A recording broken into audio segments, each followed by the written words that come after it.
Come on in. Stay a while. It's time to get coached up with another edition of the Coach Scott Field Show.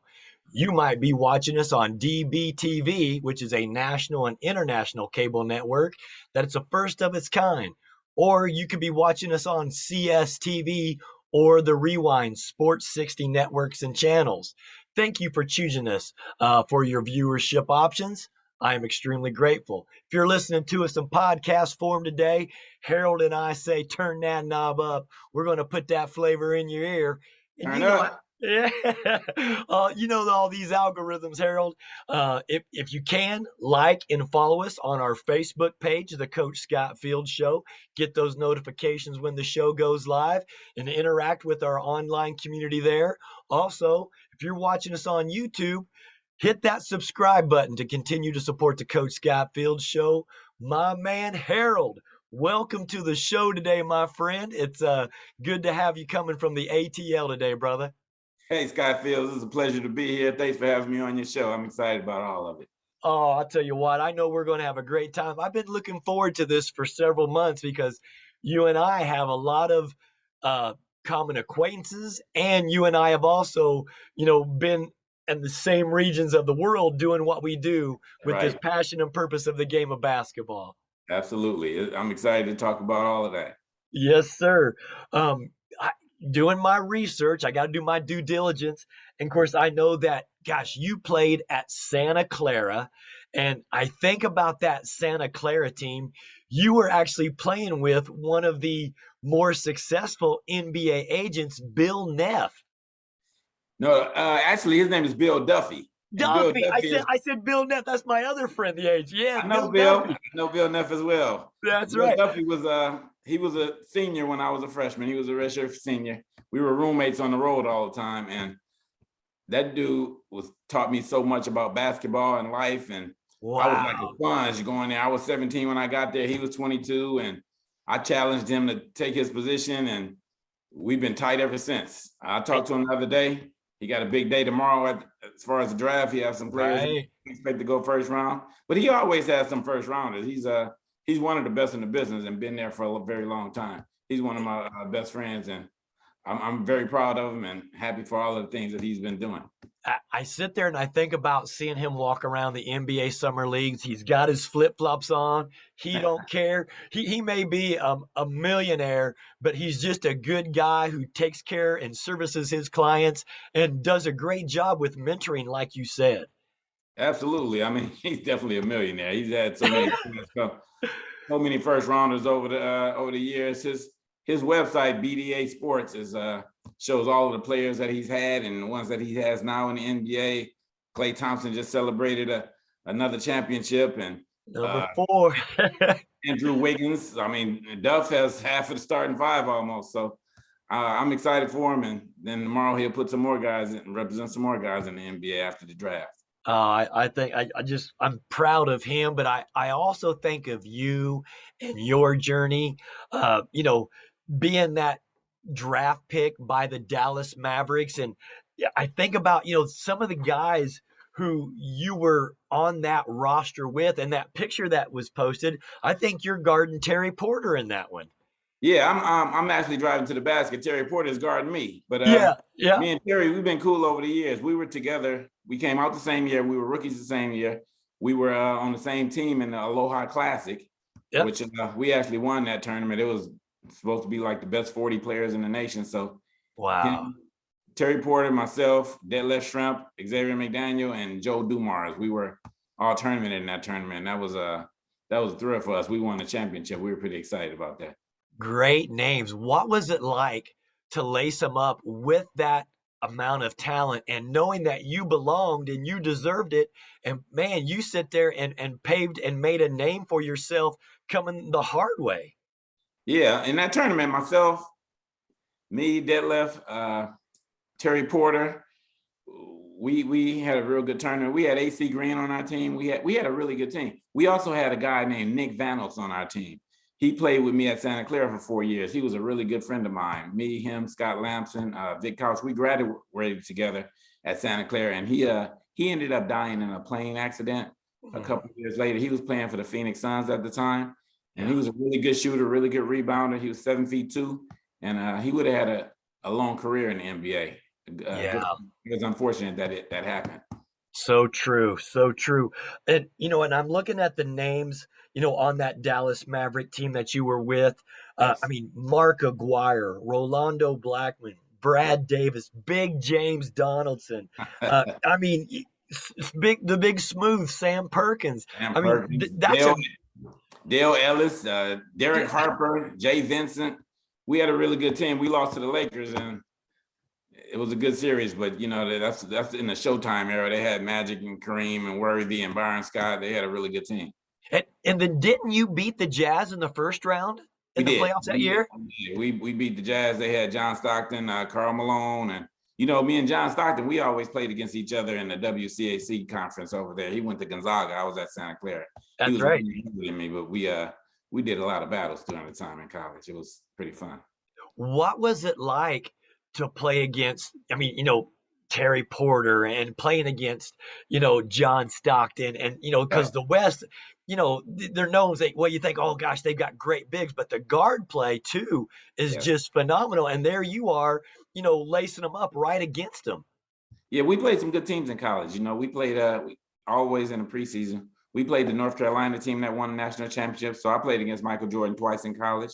And we played against DePaul. We played against Louisville. We had some really good teams that came through and to our Christmas tournament, the Cable Car Classic, and we also went on the road and played against some of the best teams in the nation. It was very interesting playing against the guys on the West Coast. We beat some good teams too. We played UCLA, and we played a lot of the teams that were ranked in the nation, and we had a good team. So it was very interesting.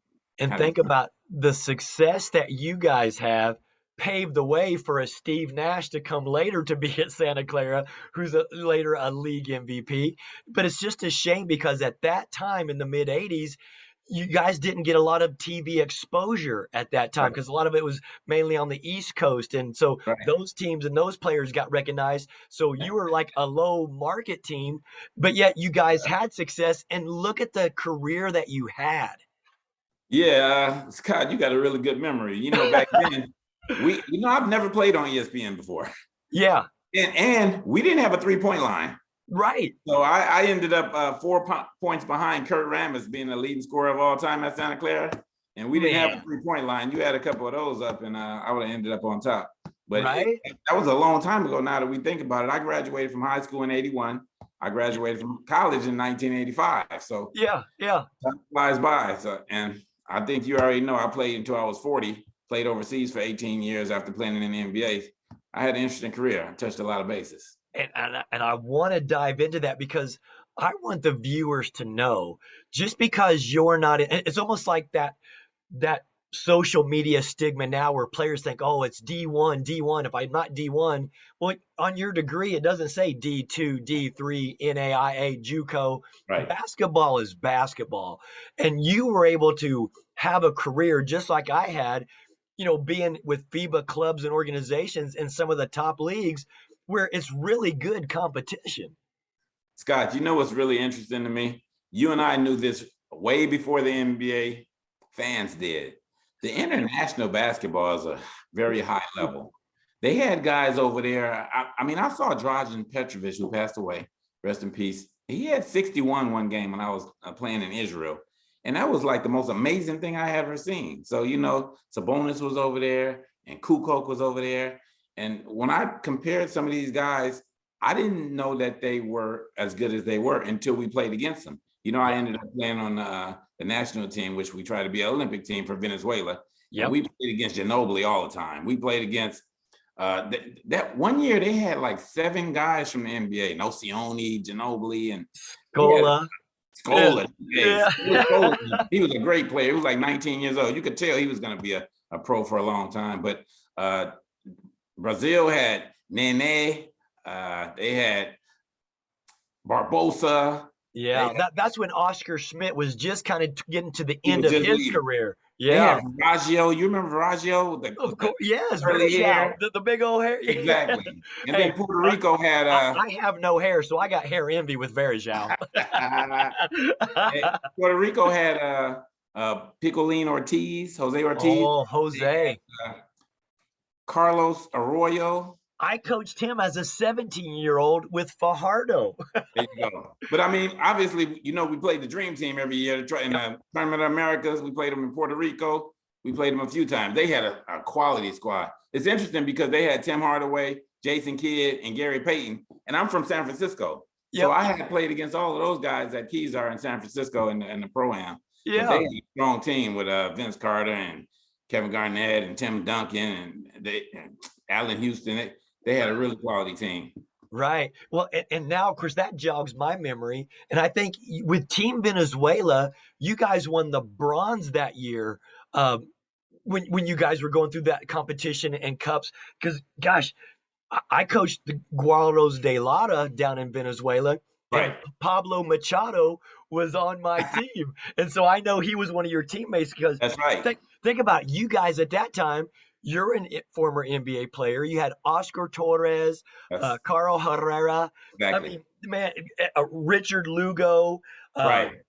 Victor Diaz, Diego Guevara. I mean, even Carlos Morris, may he rest in peace because he's no longer with us because his brother was our general manager, Thomas. That's right. I talked to him the other day. He asked me to come down there to coach our team, Marinos in Puerto La Cruz. He's the general manager now.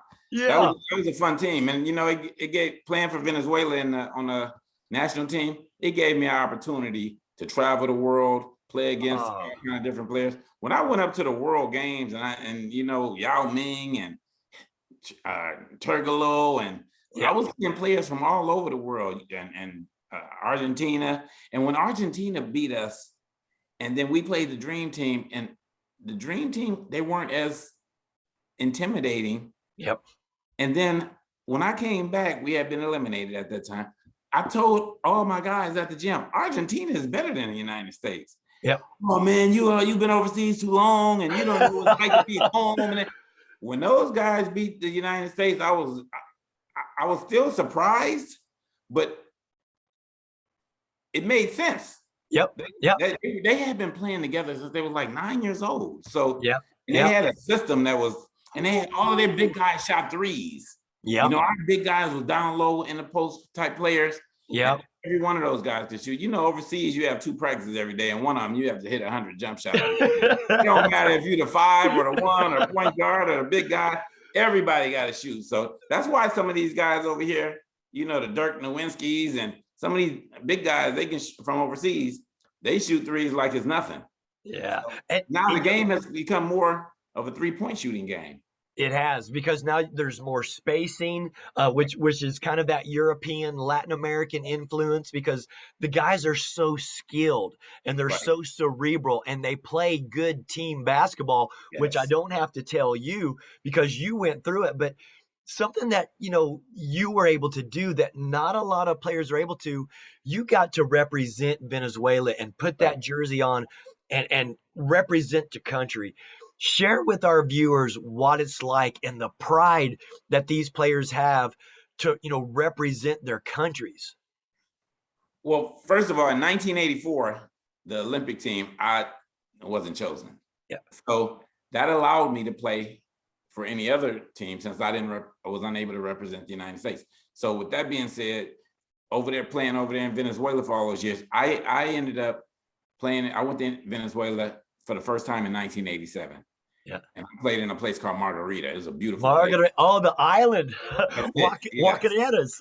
That's it. Yeah. So I ended up getting married to a lady in Venezuela. That's how I ended up getting a Venezuelan passport. So I ended up with dual citizenship. Yep. And I was included in the national team to represent Venezuela. And then my 3 kids, Michael Keeling, Anthony Keeling, Elisa Keeling, they were born in Venezuela during the time where I was playing. So they speak Spanish, and I lived over there for all these years. They were going to school from January until June in Venezuela, and then come here, and they'll go to school from August until Christmas time. With the Christmas time break, then we would transfer over to Venezuela to do the season. Yeah. It was very interesting playing with the guys, though. All of those guys that you named, we became friends for life. Yep. And, you know, when you're going through some of those seasons in the national team, it's practice twice a day for like 4 months in a row. And then playing for your country, the whole country closes down, and stores and restaurants, everybody's watching you. It's Oh, almost like a war in a sport because they true. take Oh, it very seriously. When we yes. play against Argentina or Brazil or some of those teams in the South American Championship, it was pretty competitive. And see, and the fact that, you know, and again, people that haven't lived it or gone through it, the level of competition and the players are phenomenal. And here you are competing with some guys who ended up being in the NBA. But Right, again, even with you with Oscar Torres and Caro Herrera, I right. mean, these guys had some NBA experience. And so that competition level is high. And like you said, the country gets behind it and everything closes down Right. and you become the Michael Jordan of Venezuela. Absolutely. There's no higher level over there. Yeah. It's the number one league in the country. Oh, And Venezuela doesn't have a high sport besides basketball. right. So basketball is everything over there. Yep. And they represent their cities and we do battles against the other cities. And then after that, on the national team, the stars from the individual teams come together and we're brothers again, trying to do battle against the other countries. So we have to put all the other battles behind us. Cause I mean, my man, Steven Jackson, who used to play for Indiana and Spurs and all Yeah. that, he played with me when he was 18, 19 years old for 2 years. And Wow. we went to war against some of the teams in Caracas and we got in a couple of scuffles over there that really, we didn't know if we were going to get out of there. Cause Stevie, he'd get hot-headed sometimes. He'd get to fight. Hey, So that's that Latin American passion. I mean, I can remember coaching in Puerto Rico, and the fans were so passionate that we're leaving the Coliseum after the game and say like we're playing Ponce or Bayamon, and man, the fans went out and flipped the referees' vehicles in the parking lot. hey, it doesn't surprise me at all. So many Yeah. things happen. It's not as organized as the United States. Yeah. The laws aren't the people aren't protected by the laws like we are here. Here in the United States, there's a lot of people here who are citizens who don't realize how good we have it here. Oh, Venezuela is a third world country. And then I think, I played in several countries. yeah. And I'm so happy to get back to the United States after the season. But, I went over there after my year in the NBA with the Mavericks. Then I didn't know what was going to happen. They drafted Mark Price and he had a guaranteed contract. So I didn't see where my place was. Yeah. I went overseas for almost the same money because, overseas, I don't know if everybody knows it or if our listeners know, but they pay for everything. So if you make $100,000 after a 9-10 month season, you come home with about 95,000 because they pay for your apartment and your utilities and your cars, and you get to fly some family members over. So that was the best way to make money. Then they pay your taxes over there, so you could come home and then invest your money correctly and do the right thing and have a good time. So in the NBA at the time, I was making minimum wage, so we made 75,000. What's interesting too, Scott? My teammates, the guy who made the most on my team in his career was like $20 million. Guys make that in 1 year now. And the guys who are on our team made that in 15, 16 years. Yep. So a lot of things have changed. We didn't know ESPN was going to come out and the NBA was going to have a big $1 billion TV packet, whatnot. So some of us who went overseas, we went over there with good intentions. We went over there, had a good time. We got to play. We were big stars. Didn't have to sit on the bench. So That's right. Right thing to do at the time. And you know what? It's not a bad lifestyle because again, I did it for 15 years and you get to go into the countries, you experience the culture, you experience the religion, you see how business works in different parts of the world, which really help you grow and develop, personally and professionally. And they're phenomenal experiences to take with you that, they don't get taught in college and they're not in the textbooks. No, you get to meet different people, different cultures. The weather is different. You get to see the world. I mean, I played in the Philippines. I loved it there. Yeah. I wanted to be there for longer, and all of the time when I went overseas, I like to travel. I've been traveling a lot lately, but I would go to countries that border. So when I played in France, I went to Italy. When I played in the Philippines, I went to Hong Kong. I played in Venezuela. I went to Aruba. I mean, one year in Venezuela, you could see Aruba from my window. Yeah, yeah. So there's no reason not to go there. I'm right there. So that type of thing, it enabled me to go see different places in the world, and that has been a very good experience for me. And see, I'm glad to hear you speak on that because I think of a guy who currently plays. He was in the NBA for a while, and then he realized that just like you, he was able to make more money because, again, they take care of your travel to and from the country. Your Right. housing is taken care of, your amenities are taken care of.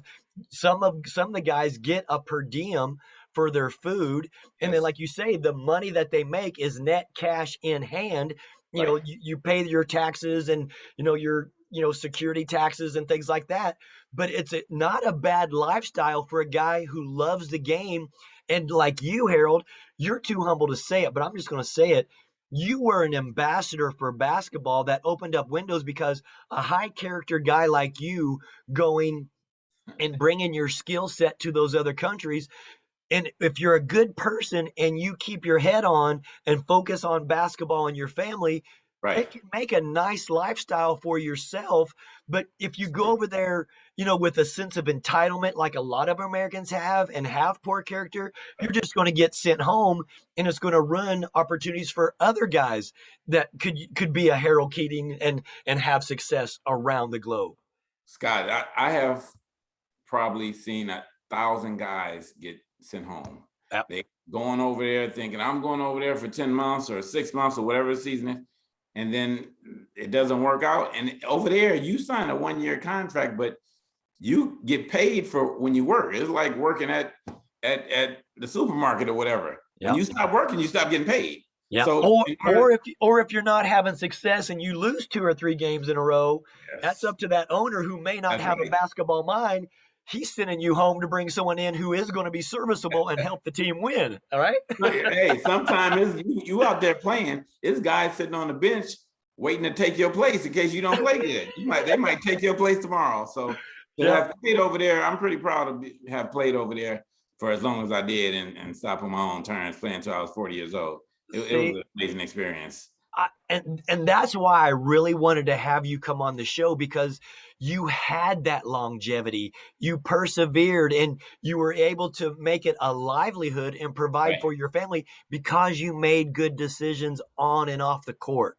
Correct me if I'm wrong. Hey, Scott, you know what's funny is that going to Santa Clara University, when I graduated and went to the NBA, my guys, we came to play the Warriors back in the Bay Area. My guys came to the game. A lot of my teammates came. Scott Lamson, Steve Kennevoort, Vic Couch, Ken Mulkey, all of these guys. And then I went on to play overseas, continued playing. They all started working at companies in Silicon Valley.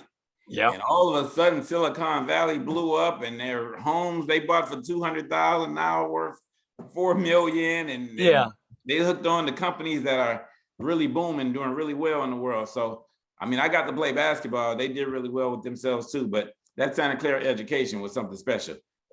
All of my guys who I know are doing really well in life, and I'm really excited about that. And we always talking business and where the world is going to, and that helps quite a bit. Yeah, good for you. That area really blew up. Right, right. And I heard you talk about, you was in the Philippines for a while. Philippines has multiple leagues that, there's like a 6 foot and under because they got a lot of guard play. And I remember playing against their national team, Right. which was very guard oriented and quick. But I'm telling you, it's good basketball because they get behind the sport and support the teams and players over there. You go over there and do your thing. Again, they're going to treat you like a god because, hey, you're helping them win, and people just love the game over there. That's the way it was for me, even in like Beirut, Lebanon. And you tell people Beirut, they think, oh, bombs and civil war. Yes. Yeah, there's that too. But like you said, they weren't competing against soccer, and basketball is the #1 sport. Where I grew up in the Midwest in Indiana, man, I may have been overseas in Puerto Rico or Venezuela and Lebanon. But when that's the #1 sport and you are a respite, and that's what they put their energy in to get away from their, daily life, man, that's a beautiful thing, Harold. Yes, Scott. When I played in the Philippines, I was on teams with Michael Young. He played for Phi Slamma Jamma. He was leading. Yes. He was Houston. Yes, with Clyde Drexler and Olajuwon. So we played together. We ended up losing in the finals. We had a really good season, but in the finals, we played against Billy Ray Bates. He used to play for the Trailblazers, and another guy, Michael Hackett. But it was a lot of good players out there. The late Rob Williams, who played at Houston, was out there. And at one game when we were in the finals, Scott, Michael and I both had 50 points, and we still lost. It was incredible. That was in the finals. We ended up taking second place, and I had a really good time out there. I would like to go out there again. I talked to some of the commissioners over there, because actually, I just came from Israel. I went out there a couple weeks ago, and my team brought me out there. They were in the finals, and I went out there, threw up the first ball, and some of the other legends out there. Went over there, Earl Williams and Carl Amos and Mike Carter. We had a really good time over there. See, again. I played at Maccabi Ramat Gan, and we didn't. They brought us over there to support the team, help us win. We ended up losing in the finals. Hey, one of my guys is probably a friend of yours too. His name is Ken Barlow. He's from Indiana. So he played for Maccabi Tel Aviv when I was playing for Maccabi Ramat Gan, and they ended up beating us in the finals. They had Levon Mercer, another guy named Kevin McGee. I don't know if you remember him. But they beat us in the finals. And Ken Barlow, he was a first-round pick. He went straight overseas. So he never played in the NBA, and he had a tremendous career overseas. So that's another example of what you were talking about. And he was one of the best players out of Indiana. He played at Notre Dame with David Rivers. David Rivers played overseas for a long time as well. So. Played for Digger Phelps. That's right. Indiana guys, we kind of know. Basketball is a small fraternity. And to see people have success, I root for people's success. And hearing you say that you and you guys, you had 50, and then, of course, my coaching mind comes on. The Americans almost cancel each other out, the foreign players. And then it's up to your local players. Get your local players involved, get your local players playing, because it's going to come down to how your local players compete. And that's when in the club game that's going on, man, again, there's strategy involved in it. You got to be smart basketball wise, and you can do everything you can, but man, getting your local players to compete and be involved and get their scoring and build their confidence, man, it's all part of that process of building those championships. And Harold, I mean, think of how many championships you won in Venezuela, and you had success in France, and you had success in Israel and the Philippines.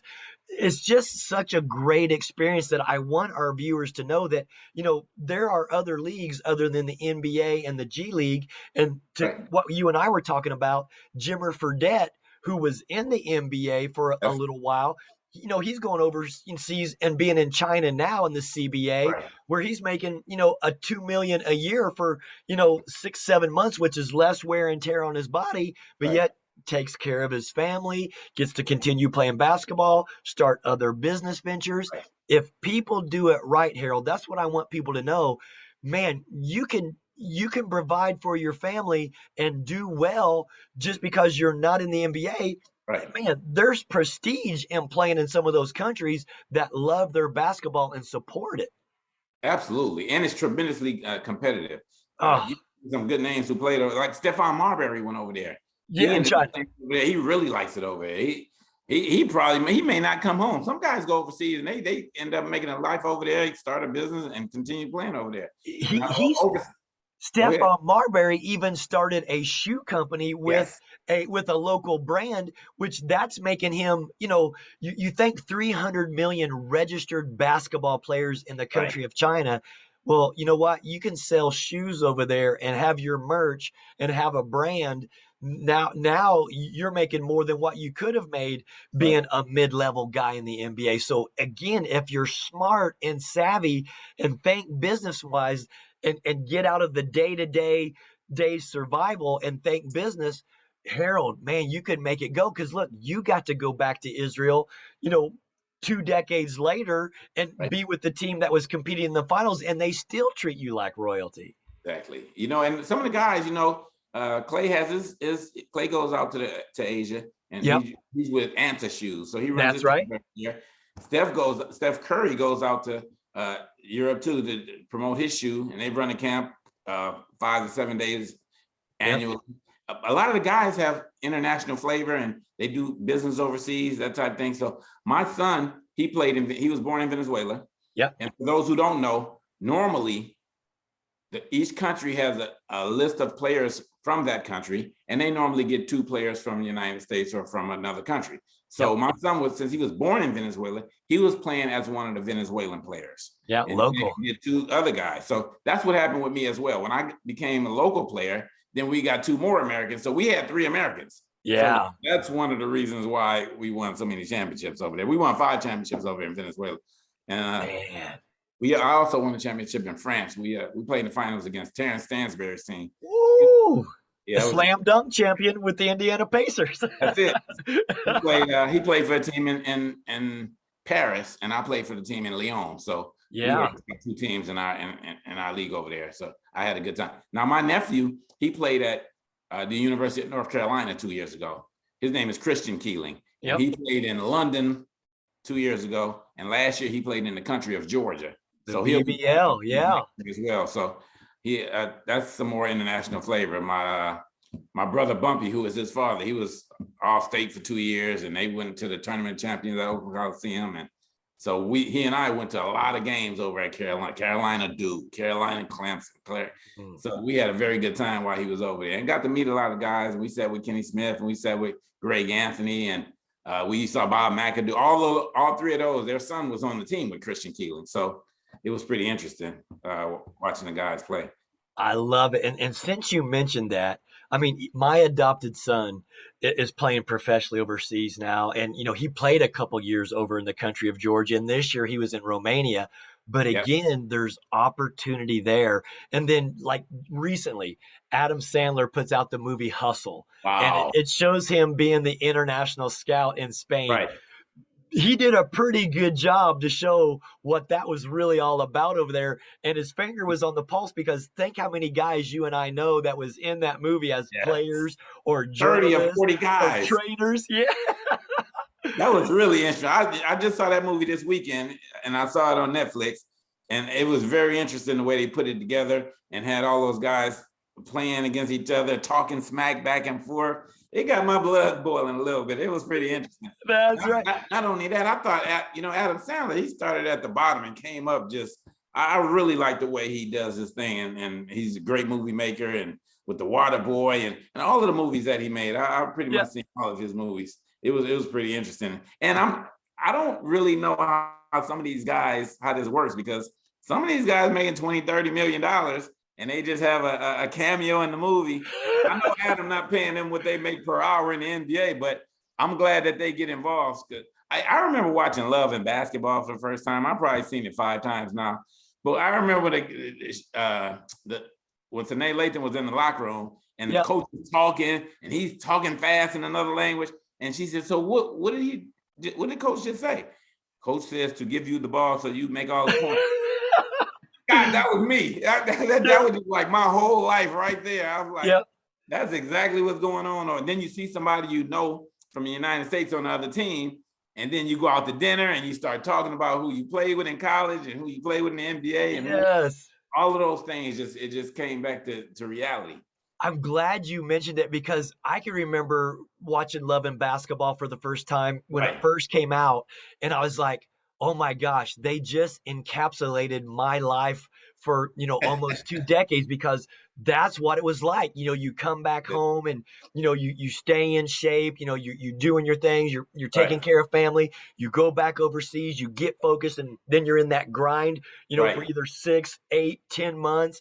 But I thought they did a good job with it, because you and I mean, let's be honest. If we could get a hold of a TV production company, what a great life story you could have to share what that journey would be like, and the life lessons that you learned, and how how you grew as a man. Think of that documentary, the Harold Keeling story. Just packing all our bags and moving our kids and family overseas for the long haul, and being over there meeting so many different people. Yep. Just meet people over and over. When I went back to Israel a couple of weeks ago, I saw guys who I hadn't seen since the 80s.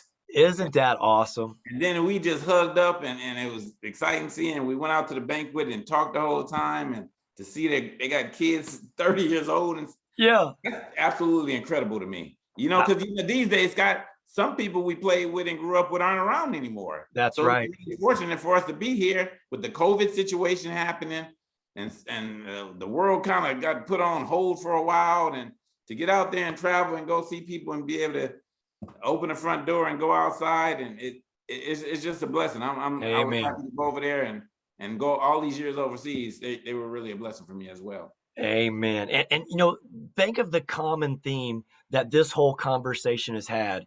It's all about the relationships. You build these quality relationships with guys that you went to war with and that you had common goals, and you built that fraternity and brotherhood. I mean, there's going to be guys in Venezuela and the Philippines and France and Israel that you're going to be brothers with for life. And how beautiful No doubt. for the game to be that common bond that we share our passion and purpose through. Scott, you know what else is very interesting about that, what you just said? When you and I were in college and, you know, in the 80s, there was no Facebook. There Right. was no Yep. iPhone, FaceTime, that type Yep. thing. There was Yep. no ESPN. We didn't have TV and so many things that they have now. So going overseas now, you can see people face to face on Yep. the other side of the world. Yep. We didn't have all of that when I was coming out, when I was playing overseas. It made the season a little bit longer as well. But now you could go overseas and run through that season in a hurry. And I'm glad you said that, because there's a connectivity because of the technology. When I started, and even when I got married, my wife was able to come over and visit in Venezuela and China, but then we were still picking up a phone card, you know, spending $200 every 2 weeks, you know, now there's WhatsApp, and or you would Yes. try to find a fax machine to send off a fax. Yeah, it's so much easier now. And a lot of people don't realize the fun and the success we had, because like you said, there was no Instagram, there was Right. no Facebook, there was no social media. So when you tell the stories, people are like, oh, come on, whatever, because they didn't see it. And the world is so visual now. It's like, okay, so now as a coach, I got to use that technology and Right. visualization to help teach the game, because everybody's, you know, so connected to their stuff.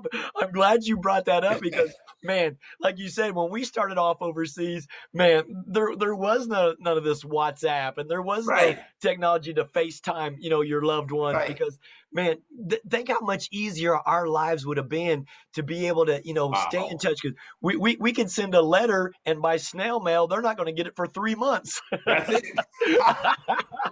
Hey, another thing, Scott, you go overseas and you're now all of a sudden you're eating different foods. You go over there Yeah. asking for Miracle Whip or the stuff that you have at home. There's none of that stuff over there. You go over there. I'm getting ready to drive to Paris. I go get my car filled up, and it's like $150 or something. I'm like, wait a minute, they got to be some mistake or something. But the Yeah. whole Casa de Cambio, they call it, where you change your money over, and Yep. but you go to Venezuela, it's $1.50 to fill up. You Yeah, go to France, that's it's $150. So a team everywhere is different. a team bus can get filled up for $1.50. Yes, exactly. Oh man, these are great stories. I'm loving this. When you were in Venezuela, and of course you and I got to be in that league, what was your favorite place to play in? Because I mean, you got Trotamundos, you got Guacarillas, you had Toros, I mean, just great facilities. Where I was at in Barquisimeto and Lara, I mean, we played in the Domo, and just man, what was your favorite place to play? Because Marinos, I can remember playing against Marinos. They Right. won the championship the year before. We upset them the first game at our place, and it was like the whole country was going nuts. Wow. Hey, we lost one year and in the semifinals, and they just like closed the whole city. The schools were closed and the kids were crying down the street. All kind of stuff was going on. When I went to Venezuela, my second time out, first time in Puerto La Cruz, the city you're talking about, Yep. they were so crazy about basketball, and we went on Anthony Mason was on my team. Anthony, mate. He Okay. passed away, but Yeah. he was out there. We was out there dominating the whole league. I had a guy named Omar Walcott and Cesar Portillo, and the guy Tomasito Morris on that team. But the team that I looked up to was called Trotamundos. It means Globetrotters in English. That's right. Yep. They had a owner that had a lot of money. So he was able to buy great players. A guy named Sam Shepard, who he got citizenship there. He was the first one to do it. I was the second one to ever do it. And then they had a guy, Ivan Olivares. They had a guy named Al Smith, who is the cousin of Smith, who played here for the Atlanta Hawks. The guy he won the dunk contest, and they had a really good team. Alexander Nelcha, and half of their team was on the national team. So they ran in the '80s. When I went there in '87 playing for Margarita, they won like 6 championships. So we ended up winning 5 in the '90s. Yeah, that was a team that we really wanted to beat them because they had whole history. So it worked out really well. I love it. Well, how about when you were in Israel? I mean, again, basketball is big there. Now, Venezuela, you're competing with baseball, but it's a separate season. But people love their baseball, which was fun for me to have an afternoon and go watch some great baseball, because a lot of those guys are Major League Baseball players. But when you're in Israel, you think of, Maccabi Tel Aviv, that, in the Euro Final Four, and you got David Blatt that's been over there coaching, Coach Greenberg, or Brad Greenberg, that was over there coaching, that spent time in Venezuela. Eric Musselman was the national team coach in Venezuela. Again, there's quality coaching and quality players, and there's just great competition around the world in some of these leagues. Right. And the coaches also make a good living over there. They come over here coaching college or even junior college. By the time they go overseas, they end up making a living just like some of the players. One guy, Jim Calvin, he's from not too far from where you are. I mean, from the Indiana area. He coached us about 3 or 4 years, and he was the coach of our national team. So he lives in Vegas now, and we became friends and been friends all of this time. It was very interesting. So fun. Oh my gosh. Was there a favorite place that you went to when you were in the Philippines? Because you think of, wow, there's a lot of humidity and the monsoons, blah, blah, blah, blah. But man, in those games, man, the fans are just going crazy, and they're just fanatics. What was your favorite place to play in the Philippines? Okay, in the Philippines, everybody played in one gym. Yep. All of the teams were in Manila. Okay. So we were spread out somewhat, but we all played with two. It was every 3 days. I mean, it was 3 days a week. We played Tuesday, Thursday, and Sunday. Ooh. So we had 2 games each week, and it was 8 to 10 teams out there.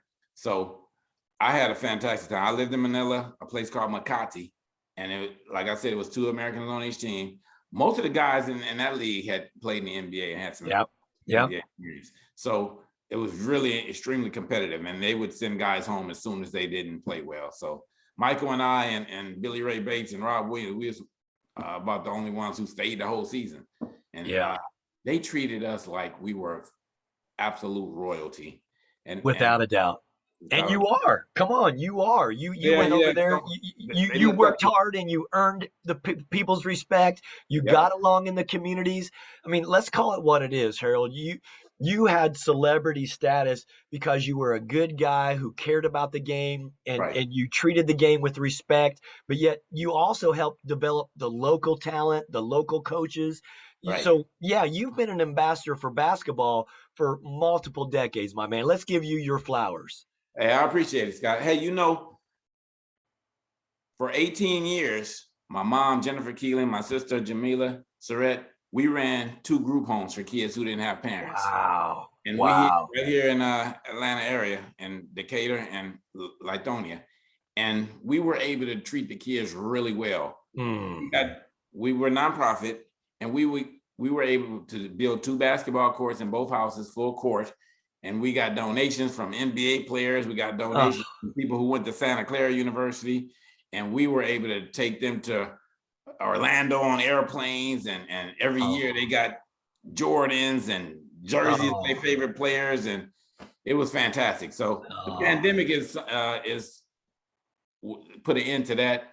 And I don't know if we're going to get started again or not. But during those years, we helped over 1,000 kids. It was called the Lisa and Brothers Incorporated. The Raleigh residents, we named it after my grandmother who passed away. And she always, in the projects where I was born in New Orleans, all the kids in the neighborhood came by, and they had, I don't know if you know it, Scott, but you put Kool-Aid in those little plastic cups and put them in the freezer. And she would do that every night, make Kool-Aid and put it in there. And the kids from the neighborhood would just swarm to the house. And it was, so she wanted us to, that was our way of keeping her name going. So we named it her. and it worked out fantastic. One more thing I did after playing in Venezuela all those years and being married to a lady from Venezuela, I taught Spanish for 16 years. Wow. Right at the Christian school here, not too far from my house. And it was one thing that's amazing. At the grocery store the other day, I saw one of my students who was like 5 years old. And that was like 2005 or something. So now when I saw an adult, which I hadn't seen for all these years, that totally blows my mind. I mean, it kind of tells my age and all that. But you know, it's also crazy. I'm 58 years old now, but when I was like 20 and I saw somebody 58, they look old to me. I don't see an old guy when I look in the mirror right now. So yeah. That's the way it goes. Time is passing us by. Harold, but I love what you're saying, and I'm glad you're sharing it with us for our viewers, because look how you're impacting lives. You are, you're teaching life lessons, you're providing them skills, you're providing them opportunities that they would never have, because those kids probably couldn't afford Jordans. They couldn't have a plane trip to go to Disney or whatever. But yet those guys will remember what Harold Keeling did for them. And when they get into adulthood, hopefully they'll just give back like what you did for them, because my man, that touched my heart to hear that you're involved with, organizations like that to provide opportunities for the youth and the next generation. And, let's always continue to pay it forward, because stuff like that, you don't hear enough of that. There's too much negativity and cynicism, on the networks, because that's what gets clicks. But to hear you share that, man, that's empowering, that's inspiring. And my man, that's why I want to have guys like you on this show to share these life experiences and how you impact lives. Hey, Scott, shout out to you. Your show is fantastic. I saw some other people that were on. My man Kenny Anderson was on here. And Charles Oakley. We came out the same year. So when you come out the same year, you got to play in all those camps. You're trying to get you play in the Aloha Classic and the Combine. We were in the Combine together, and you always remember those guys who, even when you're sitting there watching them on TV or you see them at the All-Star Weekend and whatnot, because right now I'm the CFO of the NBA Retired Players Association for the Atlanta chapter, and Dale Ellis is the president. So we pretty much run it the best that we can, and we end up going to all of the All-Star weekends and the conference out there in Vegas to see the Summer League and have our meetings and when you get out to Vegas to the Summer League, we got to connect, my man, because, being in that position that you now hold, when you guys get together and the stories that you tell and the stories that you share and the memories that are bounced back and forth, take us through, because a lot of people who are viewers that maybe never laced up the shoes and have never really belonged to a team, Tell what those stories and conversations are like from those retired players from all those years of battles and respect. One of the things that was really interesting to me is when we are in the meetings, we're fighting for more insurance, more pension. Because there you go. Guys in the meetings, which is really interesting, because Earl Monroe and Rick Barry and Dr. J and all these guys are in the meeting. And they're saying how all of the things they did to pave the way to set the foundation for the league. Pioneers. Today. So pioneers. My personal opinion, I didn't play in the NBA long enough to get a pension, but I'm one of the representatives. So I'm over there fighting for the guys who did. And I honestly believe they deserve more. These guys out here making $40 million and they wouldn't have been able to make some of this money if some of their older guys, but we got a bigger contract with the NBA. And now the guys get more insurance for their families, and they get lifetime insurance for the kids, the wives, and then the pension. They got a raise for the pension as well. So I'm really excited about that, because I wasn't sure if the NBA was going to go ahead and back that situation, but the NBA has really been looking out for us. They are our big brother company. So yeah. You mentioned those names. I mean, Rick Barry has been on our show. I had Spencer Haywood come on the show, who opened the door for the hardship rule, the Spencer Haywood rule, to allow guys to go from high school right into the NBA, and won that battle with the Supreme Court. So I'm a huge historian. So I love when guys can come on and share their stories, share their journeys. Hopefully it inspires others. But to hear you advocating for those other players who were the pioneers and paved the way for these young guys who are coming in now, making multi-million-dollar contracts, and have a little bit of entitlement, feeling Right. like they need more. I mean, the game is pure. It's the best game there is. And for you to advocate for those guys who paved the way for this younger generation, see, again, kudos to you because you're fighting the real fight that people have no idea that's going on, because some of these guys that played in the ABA, Right. they were struggling from paycheck to paycheck and don't have pension. And then, they have medical issues. Who's going to take care of these gentlemen, because they were the true pioneers for the league and the association? Scott, I don't mind being totally honest with you. I feel like a little kid when I see some of these guys. Yeah, I right? used to watch Rick Barry when I was in San Francisco. He was the man. But I Oh, mean, this year was even better than the years previous, because in Cleveland, the Retired Players Association, we stayed at the hotel with the top 75 players. man. So I'm on the elevator with Oscar Robertson. Oh, the big O. The Iceman lived. Kareem was living next door to me. I'm thinking to myself, this has got to be a dream. Oh, Harold, that's so special. cool, All man. those guys showed up. They put on those jackets. The NBA did a fantastic job. I like the way they set the whole weekend up. They had the HBCU game, which Chris Paul's doing a fantastic job with that. And they also had a game at the Final Four. I went to the Final Four. North Carolina. I thought they was gonna win it, but all my whole crew and my North Carolina family, because my nephew went there, we all sat together. But they had the whole weekend was set up very well. Basketball has just grown leaps and bounds since you and I played back in the day. Oh, amen. And you think about the job that David Stern did as commissioner, and now that Adam Silver is there. You mentioned, Chris Paul being the president of the Players Association at that time. But yes, when that All-Star game was going on in Cleveland, and you had that, that top 75 for the 75th anniversary, man, that's just what it's all about, and having those guys recognized. And I know some guys are upset because maybe they were left off that list, but man, to be with that elite group, I always say the NBA are like, the 3%ers, and then your NBA legends or Hall of Famers are the 1%ers. But man, to be around that group who, inspired us to follow the path to get into basketball, man, we got to continue to pass the torch and put the game in the hands of people to make it even better for than even when we had it. Let's be real. Absolutely. A lot of the guys that play now, they're making so much money these days. I hope they putting it in the right place and they have some good advice, and not guys who's going to run off with their money or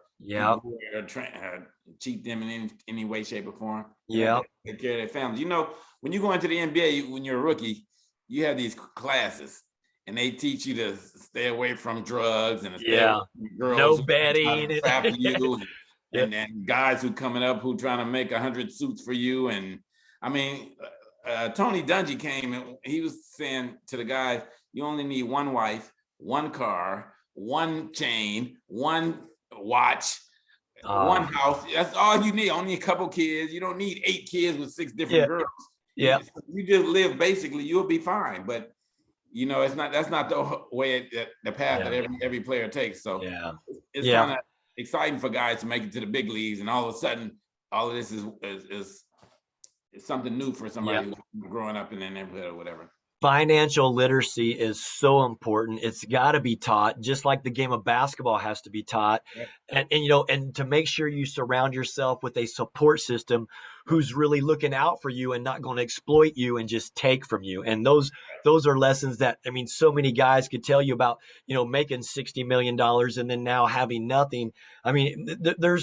That's where a lot of chemical dependency problems come. We could talk about so much, but Harold, this has just been so enlightening, and I've really enjoyed it. And it's just been real. We kept it 100 and just sharing stories, but we got like a minute.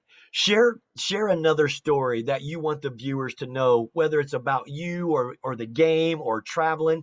Just share a nugget with us before we sign off.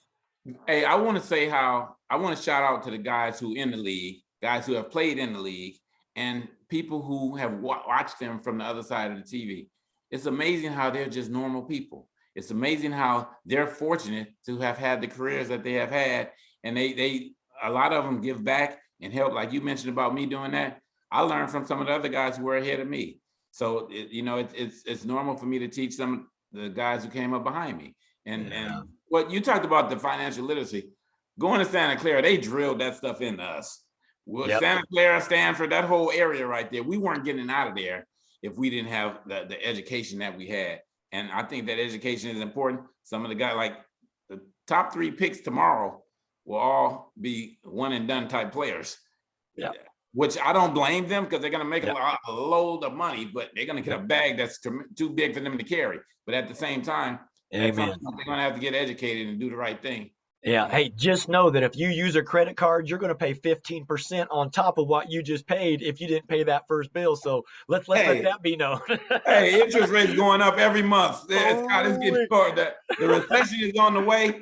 It's a good time to stack some coins right now. Amen, brother. Harold, thank you so much for being a guest on the Coach Scott Field Show. It has been a privilege and an honor. Ladies and gentlemen, that's my man. That's my brother. And I can't thank you enough for sharing your wisdom, your knowledge, your expertise, and experience with our viewers of the Coach Scott Field Show.